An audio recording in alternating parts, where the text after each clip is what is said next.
오늘은 고린도전서 15장 50절로 58절까지의 말씀을 본문으로 진정한 승리라는 제목의 말씀을 증거하도록 하겠습니다. 간증을 보셨다고 하니 이제 말씀을 시작하면서 잠깐 저 역시도 조금 간증을 좀 하고 넘어갔으면 좋겠어요. 그 간증을 하면서 죽음에 대해서 또 죽음의 공포에 대해서 많이 이야기했지 않습니까? 이 세상이 끝이 아니다 라는 사실을 우리가 인식해야 한다라고 하는 것이죠. 예수 믿고 하늘로부터 거듭난 이후에 우리가 알게 된 것이 무엇입니까? 육신으로 살아있는 것이 산 게 아니더라 라고 하는 것이지요. 우리 영이 살아야 진짜 사는 거지. 육신으로 숨쉬고 살고 있다고 다 산 사람이 아니고 사람의 껍질을 입고 있다 해서 다 사람이 아니더라 라는 사실을 거듭난 이후에야 알게 되는 것이 아닙니까? 그래서 저 역시도 이제 예수 그리스도를 믿고 주의 종의 길을 가면서 하나님께서 이런저런 경험들을 하게 하였지만 특별히 이제 먼저 소천하는 분들 기도하고 임종 예배 드려드리는 그런 은혜가 좀 있었습니다. 그래서 사역하는 기간 내내 전도사로 사역할 때도 그런 은혜가 있어가지고 특히 목사님이 오시기 전에 이제 임종 예배를 먼저 드릴 수밖에 없었던 상황도 있었고 특별히 한국 성서대학교 다닐 때에 조교로 교목실에 조교로 있을 때 가까운 데 상계 백병원이 있지 않습니까? 상계 백병원에 가서 이제 임종 직전에 있는 성도를 위해서 함께 찬송하고 함께 기도하는데 하나님께서 그때 각별한 은혜를 주셨던 것 같아요. 이면필 전도사 시절이었으니까 이면필 전도사야 네가 영적인 눈을 좀 떠서 네가 하고 있는 일이 지금 어떤 일인지 좀 알았으면 좋겠다라는 그런 마음으로 아마 제 눈을 열어주셨는지도 모르겠어요.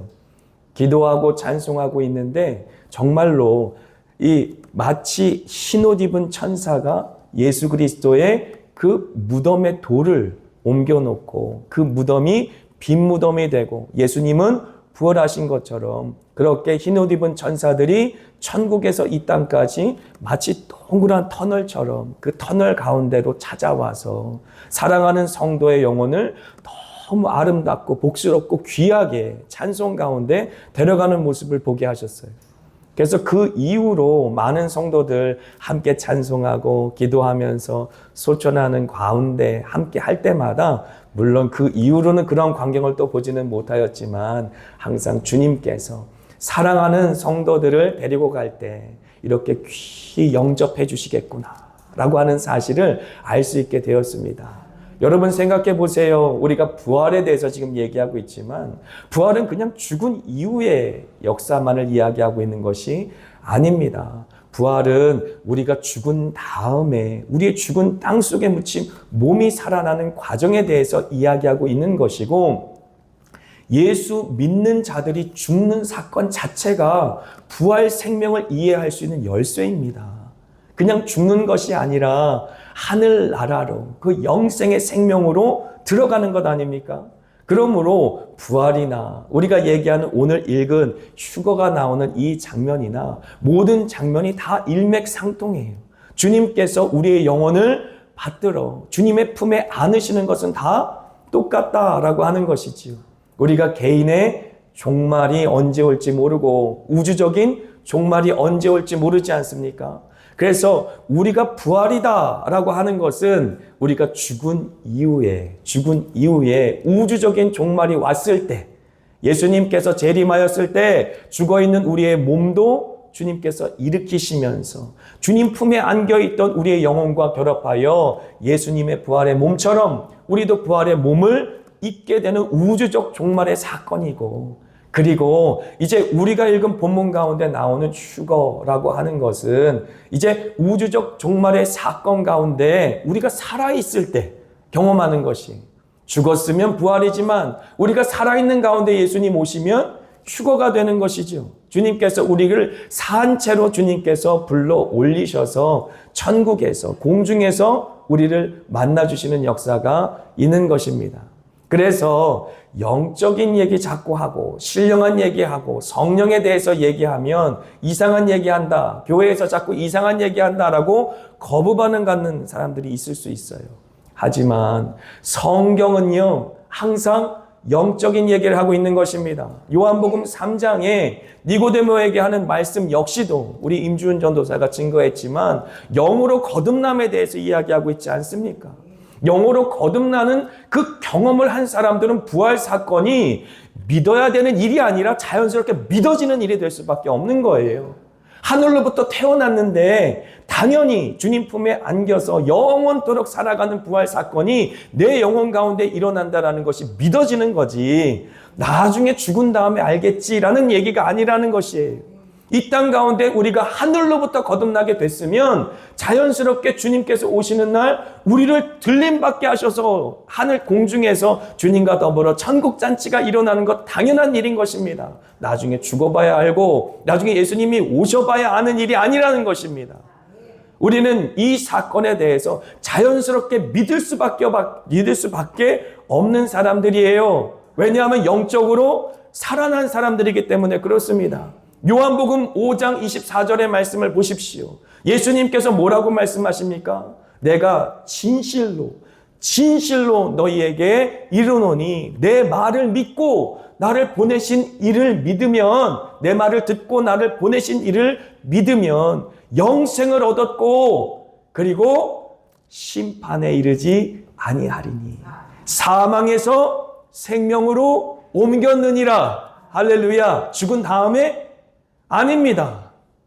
주님이 재림하신 다음에? 아닙니다. 예수 믿을 때에 우리가 사망에서 생명으로 옮겨가는 영적인 태어남이 중생이 우리 가운데 경험되었는데, 부활이라고 하는 것은 믿어야지 노력해서 믿어지는 것이 아니라는 것이에요.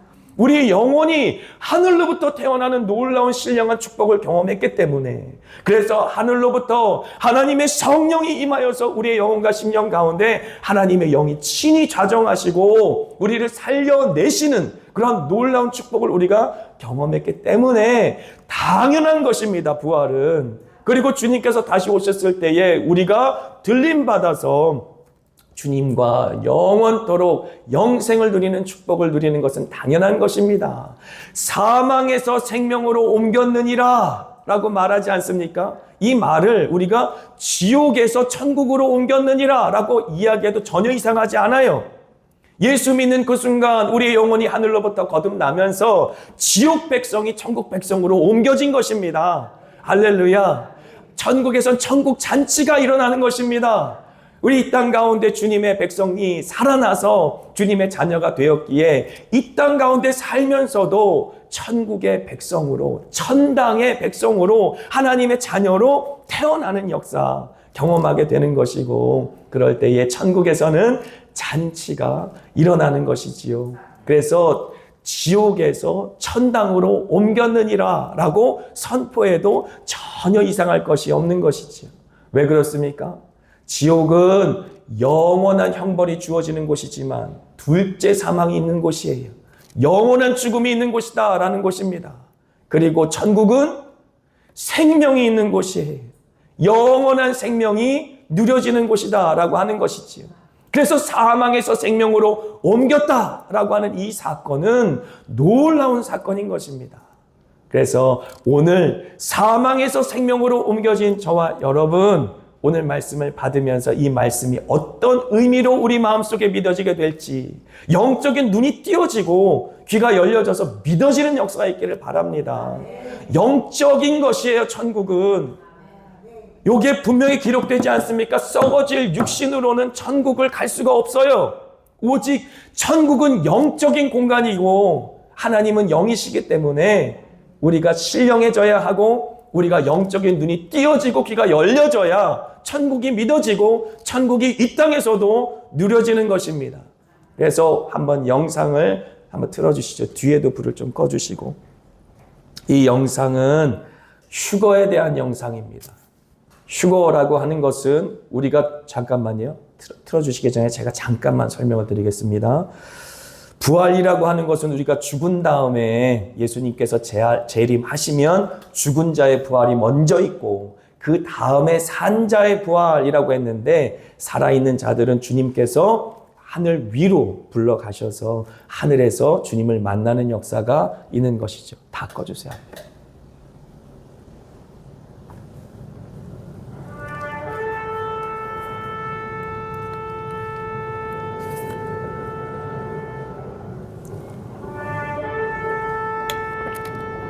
요한계시록 1장 7절에 말합니다. 볼지어다 그가 구름을 타고 오시리라.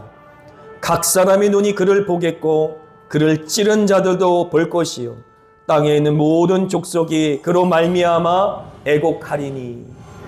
주님이 오시는 모든 장면을 온 세상 사람들이 목도할 것이다 라고 말하는 것이지. 천사장의 호령과 나팔 소리가 있을 것이고 주님께서는 모든 믿는 자들을 불러 공중에서 영접하실 것입니다.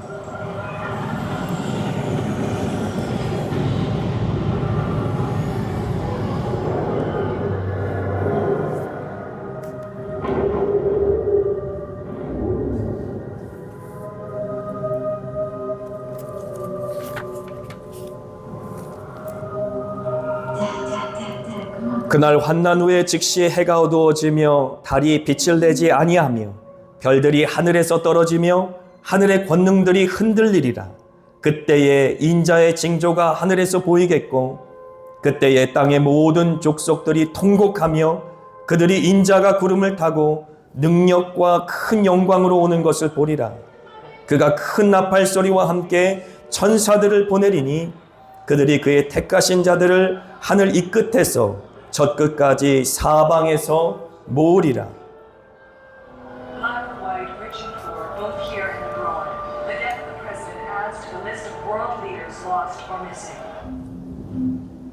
그때에 두 사람이 밭에 있음에 한 사람은 데려가고 한 사람은 버려둠을 당할 것이요 두 여자가 맷돌질을 하고 있음에 한 사람은 데려가고 한 사람은 버려둠을 당할 것이니라. 그러므로 깨어 있으라. 어느 날에 너희 주가 임할는지 너희가 알지 못함이니라.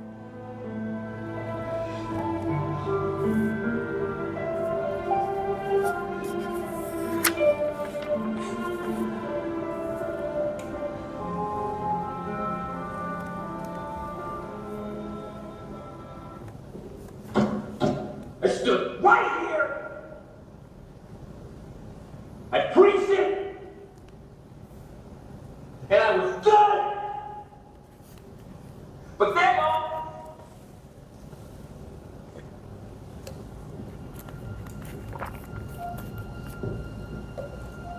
oh God! I am kneeling before you right now, asking you, God, forgive me of my sins. I am asking you, give me one more chance.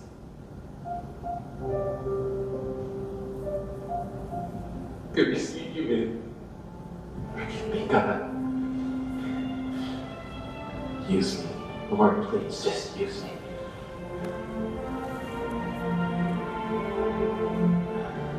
He already has.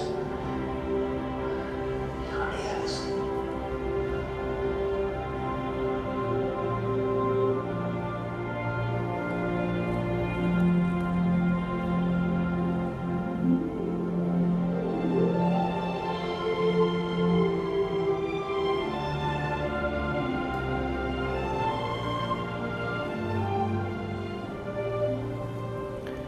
이 영상의 대부분은 미국 영화 Left Behind라는 영화를 이제 편집해서 만든 작품입니다. Left Behind라는 작품은 휴거를 주제로 해서 만든 영화고 유튜브에 무료로 공유되어 있습니다. 그래서 혹시 원하시면 Left Behind라는 그 영화를 보시고 휴거에 대해서 더 이제 생각해 보시면 되겠어요. 그런데 미국에서 만든 Left Behind라는 휴거에 대한 그 영화는 전천년설에 이제 입각해서 만든 영화입니다. 환란 전에 휴거가 이루어진다라고 하는 사상을 가지고 만든 영화이고, 사실 환란을 예수 믿는 모든 성도들이 또 교회가 함께 겪는다라는 것이 성경의 증언이기 때문에 저는 사실은 전천년설을 믿지 않고 오히려 환난을 교회가 함께 겪고 그리고 휴거는 주님이 오시는 날 함께 받기 때문에 죽은 자의 부활과 산 자의 부활이 함께 있는 것이기 때문에 이 이후에 한 번만 더 기회를 주세요. 이런 말들은 어떤 의미가 없을 것이다 라고 그렇게 성경이 증언하는 바입니다. 자, 조금 더 말씀을 깊이 있게 한번 들어가 보겠습니다. 그래서 오늘 말씀 보면 50절 한번 보지요. 같이 읽습니다. 형제들아 내가 이것을 말하노니 혈과 육은 하나님 나라를 이어받을 수 없고 또한 썩는 것은 썩지 아니한 것을 유업으로 받지 못하느니라. 아멘. 혈과 육은 하나님 나라를 이어받을 수 없다라고 분명히 말합니다. 썩는 육신은 절대로 천국을 유업으로 받을 수 없는 것이지요. 우리가 아담으로 말미암아 죽음이 왔다라고 그렇게 말했지 않습니까? 그리고 아담은 흙을 통하여 만들어졌어요. 이 흙은 dust, 먼지라고 하는데 세상의 흙을 통해 만들어진 그 모든 육신, 썩어질 것, 그것에서 우리는 예수 그리스도, 부활의 첫 열매가 되신 예수 그리스도와 한 형제와 자매가 되어서 온전히 천국 백성이 된 줄 믿습니다. 그래서 첫 번째 아담의 후손에서 이제 예수 그리스도를 믿음으로 말미암아 예수 그리스도와 한 형제와 자매가 된 것이죠. 그래서 썩는 것을 통해 하늘 유업을 바라보는 것이 아니라 우리를 태어나게 하신, 영적으로 새롭게 태어나게 하신 예수 안에서 그 놀라운 유업을, 천국 유업을 받아 누릴 수 있는 것입니다. 하지만 이 모든 역사는 천국에 가서만 이루어지는 것이 아니에요. 이 땅 가운데서도 우리의 영적인 거듭남이 있는 것처럼 성령의 역사로 말미암아 옛사람이 벗어지고 날마다 예수를 닮아가는 역사가 우리 가운데 있는 것이에요. 그래서 썩어질 육신의 지배를 당하는 것이 아니라 하늘에 속한 사람답게 살 수 있도록 성령께서 그렇게 우리의 인생을 이끌어 가신다. 그래서 에베소서 4장 22절과 24절, 에베소서 4장 22절부터 24절 제가 읽어드립니다. 너희는 유혹의 욕심을 따라 썩어져가는 구습을 따르는 옛사람을 벗어버리고 오직 너희의 심령이 새롭게 되어 하나님을 따라 의와 진리의 거룩함으로 지으심을 받은 새 사람을 입으라 라고 말씀하신 것이지요. 유혹의 욕심을 따라 살던 사람, 그것이 바로 옛사람이에요. 그래서 이 세상의 죄에 길들여져서 살던 사람이 옛사람인데 성령의 역사하심으로 말미암아, 성령의 새롭게 하심으로 말미암아, 그리고 생명께서 주시는 부활 생명으로 말미암아 날마다 양파 껍질 벗겨지듯이 우리의 옛사람이 벗어지고 그리고 하나님을 따라 라고 되어 있는데 하나님을 따라 의와 진리의 거룩함으로 지으심을 받은 새 사람이 계속해서 우리 가운데 창조되는 것이지요. 그래서 부활 생명을 죽은 다음에 천국 간 다음에 예수님의 재림 시기에만 우리가 누리는 것이 아니라 이 땅 가운데 살면서도 성령의 사람이 되어서 날마다 새 사람으로 지음을 입는 놀라운 은총을 이미 받았고 누리는 자인 줄 믿습니다. 그래서 우리의 영혼의 변화는 이미 시작되었어요. 그래서 일부러 바울 사도는 변화라고 하는 단어를 지금 사용하고 있습니다. 51절과 52절 같이 읽습니다. 보라, 내가 너희에게 비밀을 말하노니 우리가 다 잠잘 것이 아니요 마지막 나팔의 순식간에 호련히 다 변화하리니 나팔 소리가 나매 죽은 자들이 썩지 아니할 것으로 다시 살아나고 우리도 변화되리라 라고 말하고 있는 것이지요. 여기에 호련히라는 단어가 있어요. 이 호련히라고 하는 단어가 좀 오해의 여지가 있습니다. 뭐냐면 호련히라고 하면 갑작스럽게라는 뜻도 물론 있지만 뭔가 이제 이 예전에 우리가 동화책 보면 상실령이 호련히 나타나면서 이렇게 안개가 껴지면서 이렇게 나타나는 모습이 연상되지 않습니까? 그런데 원어상의 의미는 그런 의미가 전혀 없어요. 갑작스럽게라는 의미가 맞습니다. 순식간에라는 말 혹시 우리 잘 쓰지 않습니까? 순식간에가 사실은 한자 말이에요. 눈 한 번 깜빡할 사이 혹은 숨 한 번 내쉴 사이, 그게 순식이라는 뜻이거든요. 순식간에. 그렇게 그런 시간에 하나님께서 나팔을 불 때 우리의 몸이 변화된다는 것이죠. 천천히 변화되는 것이 아니라 우리가 인식하지 못하는 그 순간에 갑작스럽게 주님께서 부르시면 우리가 변화되고, 또 우리가 죽었다 할지라도 주님의 그 나팔 소리와 함께 죽은 자들도 변화된다. 그래서 52절에 보면 나팔 소리가 남의 죽은 자들이 썩지 아니할 것으로 다시 살아나고 이것이 부활이고, 그리고 우리도 변화되리라, 살아있는 사람도 변화될 것, 이것이 바로 휴거다라고 하는 것이죠. 주님께서 천국으로 불러가시는 휴거이다라고 하는 것입니다. 그래서 나팔 소리 계속 나오겠지 않습니까? 그래서 7개의 이제 절기가 예수님을 잘 나타내고 있다라고 제가 설명을 드렸어요. 그래서 예수님과 우리가 결혼하는 그림으로 7개의 절기를 보아야 해요.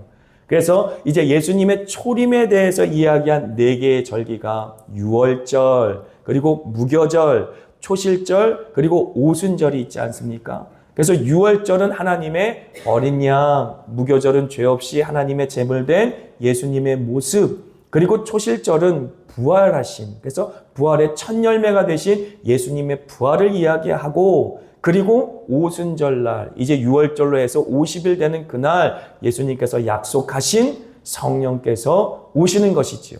그리고 예수님의 재림에 대해서 이제 얘기하는 것이 3가지 나머지의 절기인데, 그 3가지 절기의 시작이 나팔절로 시작해요. 할렐루야. 이제 좀 머리에 그림이 그려지십니까? 나팔절로 시작되는데 사실 결혼 예식도 똑같아요. 마태복음 24장이 종말에 대해서, 말세에 대해서 이야기하고 계시거든요. 그런데 그 말세를 준비하는 성도들이 어떻게 살아야 되는지에 대한 내용이 25장부터 등장하는데, 25장, 마태복음 25장에 들어가면 어떤 예화가 있냐면 슬기로운 5 처녀에 대한 얘기가 있어요. 그러면서 마태복음 25장 6절에 슬기로운 5 처녀들에게 뭐라고 이제 신랑을 대동하고 오는 무리들이 얘기하냐면, 신랑이 오니 맞으러 오라 라고 말해요. 신랑이 오니 맞으러 오라 라고 말할 때 말로만 외치는 것이 아니에요. 저 때만 해도 예전에 함사세요 하는 거 있었는데, 혹시 하셨어요? 송 집사님? 함사세요? 친구들이 얼굴에다가 이 오징어 집어 쓰고 함사시오 골목 끝에서부터 하면은 막 이제 저희 처제랑 처형이 나와가지고 막 돈 깔고 막 노래 부르고 막 그러면서, 똑같이 유대인들도 저쪽부터 양각 나팔을 부는 거예요. 빵빠라방 하고 나팔을 불면서 신랑이 오니 맞으러 오라 라고 외치는 것이 나팔절이 이와 같다라는 것이지요. 나팔절을 시작으로서 속죄일까지 열흘이거든요. 나팔절은 어떤 의미가 있냐면 신랑이 오니 맞으러 오라 라고 외치고 이제 신부를 부르는 것이지요. 그래서 속죄일날 신부와 함께 온전히 천국잔치가 일어나는 것 아닙니까? 그리고 이제 장막절이 이루어지는데, 사실 유대인들은 나팔절부터 시작해서 새해가 시작되거든요. 새해를 시작하면서 너희 마음을 정결케 해라. 대속죄일이 이제 10일 후에면 시작될 터이니 네 마음을 정결케 해라 라고 금식하면서 기도하면서 정결하게 기다리는 열흘이에요. 그 정결하게 기다리는 열흘이 끝나면 대속죄일이 되는 것입니다. 주님을 만나서 거룩한 신부가 주님을 만나서 드디어 이제 신혼방에 들어가는 것이지요. 그래서 주님께서 요한계시록에 말씀하신 것처럼 주님께서 그 모든 믿는 자들에게 장막을 치시는 요한계시록 7장 15절의 말씀이 성취되는 것이에요. 마지막에 장막절까지. 이 장막절은 사실 이스라엘 백성들이 광야에서 40년 동안 살았던 것을 기억하면서 텐트를 치고 굉장히 어렵게 나그네처럼 살면서, 과거에 너희들 조상들이 오직 하나님의 은혜로만 살았어. 너희는 이 세상이 집이 아니야. 이 세상이 정들 곳이 아니야. 죄 많은 이 세상은 내 집 아니네. 내 하늘 보아는 저 하늘에 있네. 이 세상은 나그네로 사는 거야. 결국은 본향으로 가야 돼. 라는 것을 인식시키기 위해서 장막절이 있었던 것이지요. 그런데 요한계시록 7장 15절에 보니까 어떤 내용이 있습니까? 보좌에 믿는 사람들이 다 모여 있어요. 보좌 앞에. 주님을 대면하면서 너무 좋아서 밤낮 주를 섬기매 라고 되어 있어요. 밤낮 주를 섬기매. 주님이 너무 고대했고 주님을 너무 사모했기에 주님의 보좌 앞에 다 믿는 사람들이 옹기종기 모여 있어요. 그리고 그 얼굴을 바라보며 밤낮 주를 섬기매 주님께서는 그들 위에 장막을 펴신다. 할렐루야. 그래서 주님의 혼방에 들어가 예수 그리스도를 신랑으로 우리가 신부되어서 온전히 하나 되는 것이 바로 이 절기의 그림 속에 있다. 그래서 나팔 천사장의 호령과 하나님의 나팔 소리로 예수님이 오시는 것은 이제 신랑이 왔으니 맞으러 오라 라고 하는 주님의 청혼, 이 혼례의 부르심이라고 하는 것이죠. 할렐루야. 그러므로 두려운 것이 아니에요. 혹시 이 휴거를 보면서 좀 두려운 마음이 드셨는지 모르지만 주님을 고대하고 사모하고 기다리는 우리 모두에게는 기다리고 또 기다리던 소리인 것이. 슬기로운 5 처녀들이 어떻게 기름을 예비할 수 있었습니까? 신랑이 오기를 고대하고 사모하고 기다렸기 때문에 언제 오시려나 준비하고 있었던 것이에요. 신랑이 언제 올지, 내일 올지, 모레 올지, 모르겠다. 어차피 오지 않은데 1년 후, 2년 후에 올지도 모르겠어. 그리고 기다리지 않고 이 세상이 내 집이다 생각하고 살면 안 된다라는 것이. 우리는 이 땅에 나그네라고 하는 것입니다. 우리는 본향으로 반드시 돌아갈 사람들이에요. 우리의 몸, 이 껍데기 썩어질 육과 이 혈은 이 땅 가운데 있지만 결국 주님께서 우리를 부르시는 그날 주님 품에 안겨 영원토록 영생 복락을 누릴 그날을 꿈꾸며 그 본향을 항상 사모하고 그 우리의 신랑 되신 주님을 기다려야 하는 것이지. 그런데 만약에 신랑 되신 주님을 사모하지 않고 이 세상을 사랑한다면 이스라엘 백성들이 우상을 섬기면서 음란하게 행하였더라 라고 말하였던 것과 무엇이 다릅니까? 우리는 그리스도의 신부인데 우리의 거룩한 행실이 우리의 세마포가 될 거라고 주님이 말씀하셨는데 이 세상이 좋아서 세상 것에 한눈을 다 팔고 있다가 어이구 벌써 오셨어요? 벌써 나팔을 부신다고요? 이런다면 우리가 이스라엘 백성들과 무엇이 다르겠습니까? 우상 숭배하면서 영적으로 육적으로 음란하게 행하였더라 라고 말하였던 것처럼 우리의 신랑 되신 예수님께 우리의 모든 시선이 고정되어 있고 우리의 모든 마음이 고정되어 있어야지. 그래서 언제 오십니까? 도대체 언제 오시는 것입니까? 라는 이 사모곡이 날마다 아침 저녁으로 이제 하나님께 불려져야지. 이 세상의 마음을 뺏기면 음란한 것과 다름이 없다라고 말하고 있는 것입니다. 그래서 항상 기억하시기를 바랍니다. 자, 그래서 변화에 대해서 이야기하였는데 이 변화를 죽은 자의 변화와 산 자의 변화로 좀 나눠서 한번 우리가 이해해 보면 좋겠습니다. 먼저 죽은 자의 부활입니다. 죽은 자의 변화는 부활이라고 이야기할 수 있겠지요. 죽은 자의 변화. 이제 바울 사도는 변화라는 단어를 썼는데 데살로니가전서 4장 13절로 18절까지의 말씀입니다. 같이 한번 읽어보겠습니다. 형제들아, 자는 자들에 관하여는 너희가 알지 못함을 우리가 원하지 아니하노니 이는 소망 없는 다른 이와 같이 슬퍼하지 않게 하려 함이라.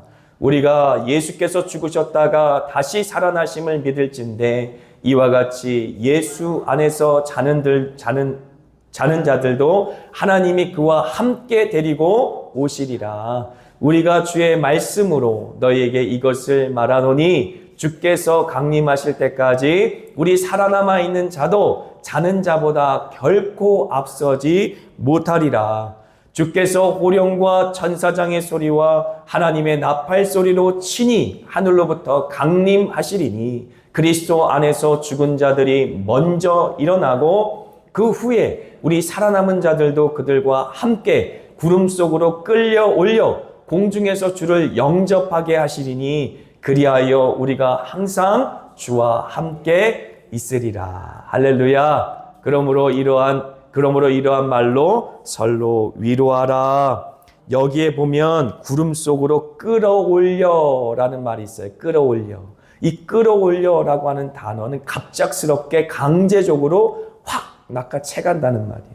마치 이리가 양을 꽉 물고 늑탈해 간다라는 단어를 사용할 때 똑같은 단어를 썼어요. 그 영어로는 rapture라는 단어를 썼는데 주님께서 우리의 영혼을 그 순간에 강제적으로 끌고 올라가신다는 거예요. 그래서 순식간에 우리의 영혼을 데리고 천국으로 올라가신다라고 하는 이야기입니다. 그래서 혹시 제가 여기다가 왜 이 찬양을 같이 불러야지 하고 적어놨을까요? 우리 함께 기뻐해 라는 찬양 알아요? 혹시 아십니까? 우리 함께 기뻐해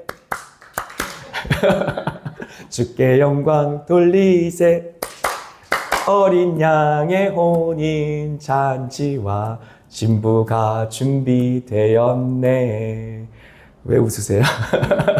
같이 부르셔야지. 할렐루야 전능하신 주가 다스리네. 할렐루야 전능하신 주가 다스리네.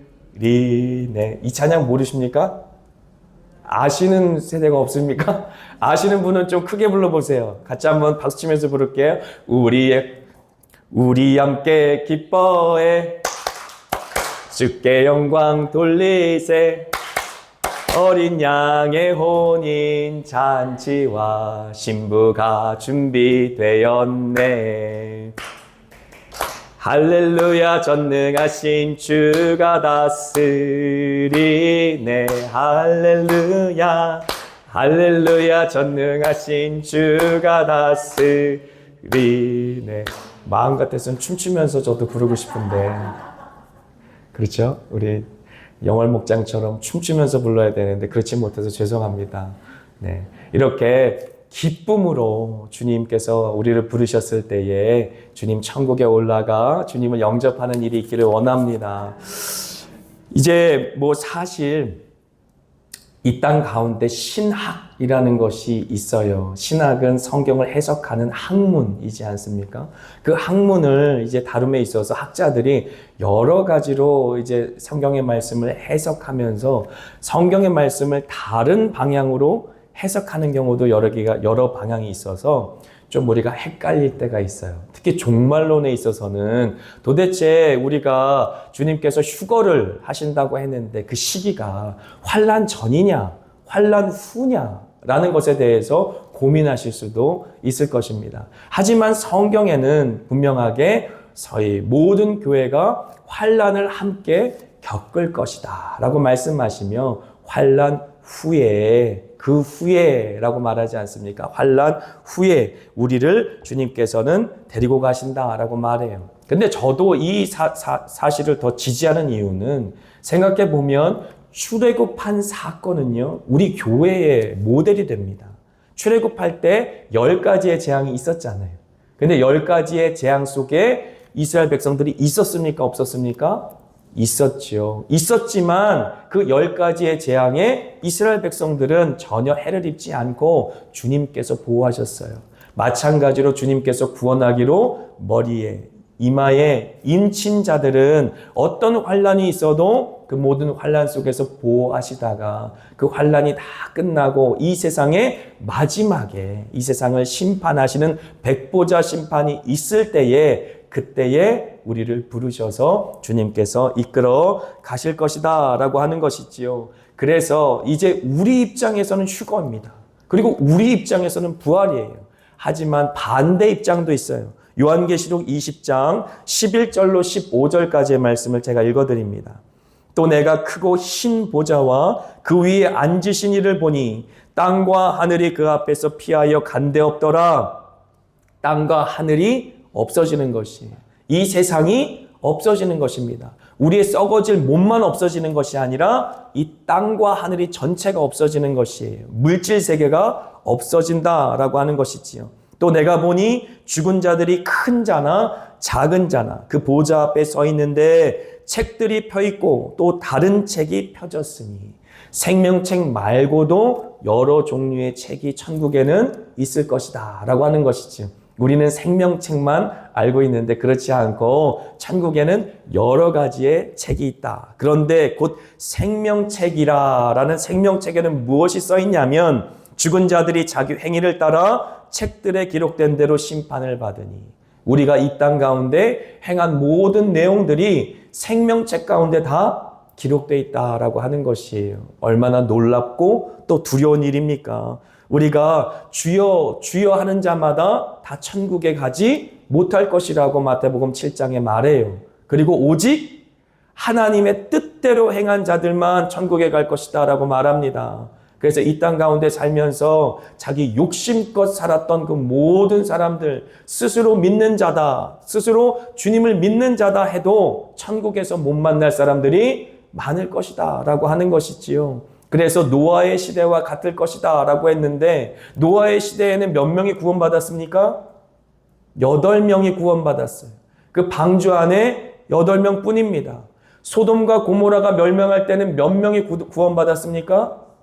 4명이 나오다가 그 중에 1명이 소금기둥이 되어서 결국은 3명밖에 구원을 받지 못하였어요. 그런데 우리가 이스라엘 백성들을 한번 생각해 봐야 돼요. 이스라엘 백성들이 40년 광야 생활을 하면서 몇 명이 가나안 땅에 들어갔습니까? 1세대 중에 2명밖에는 들어간 사람이 없어요. 그러므로 진짜 주님께서 좁은 문, 좁은 길로 가라 라고 말씀하시고 넓은 길로 가는 사람들은 많지만 좁은 길은 찾는 이가 a few라는 단어를 썼어요. 소수이다. a few라는 단어는 극소수다라는 것이에요. 손에 꼽는다라는 이야기입니다. 우리가 정말로 두렵고 떨림으로 이 마지막 때를 살아야 하는 것이지요. 주님께서 우리가 모든 행한 것을 생명책에 다 기록하고 그 기록된 대로 심판할 것이다 라고 말하고 있어요. 나중에 천국에 가셨을 때에 이 생명책에 기록된 그 모든 놀라운 기록들 때문에 주님께 칭찬받는 자라였더라. 나의 착하고 충성된 종아. 그렇게 칭찬받는 저와 여러분들에게 축복합니다. 바다가 그 가운데서 죽은 자들을 내주고 또 사망과 음부도 그 가운데서 죽은 자들을 내주매 각 사람이 자기의 행위대로 심판을 받고 사망과 음부도 불못에 던져지니 이것은 둘째 사망 곧 불못이라. 누구든지 생명책에 기록되지 못한 자는 불못에 던져지더라. 할렐루야. 아멘. 이 말씀 역시도 똑같이 이루어지는 것이다 라고 하는 것이지요. 대속죄일 주님께서 백보자 심판 가운데 오실 때에 그 보좌 앞에 믿는 사람들은 다 옹기종기 모여서 밤낮 주를 섬기면서 그리고 주님께서 그 장막을 펼치셔서 놀라운 혼인잔치가 이루어지는 그런 구원의 날, 그런 잔치의 날이 될 것이지만 예수님 믿지 않는 사람들에게는 영원한 사망이 임하는 불못이라고 하는 지옥에 떨어지는 그날이 될 것이다 라고 말하는 것이 더 이상 기회가 없는 것입니다. 주님께서 재림하시는 그날 이후로는 더 이상 구원받을 수 있는 기회가 없는 것이에요.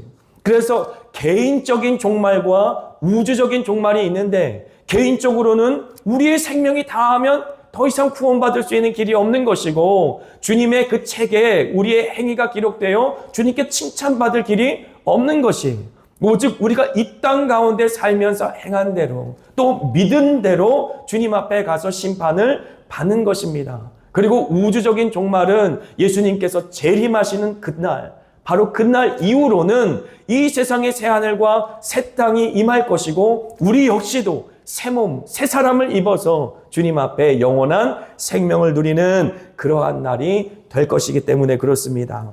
그리고 산자의 변화가 있어요.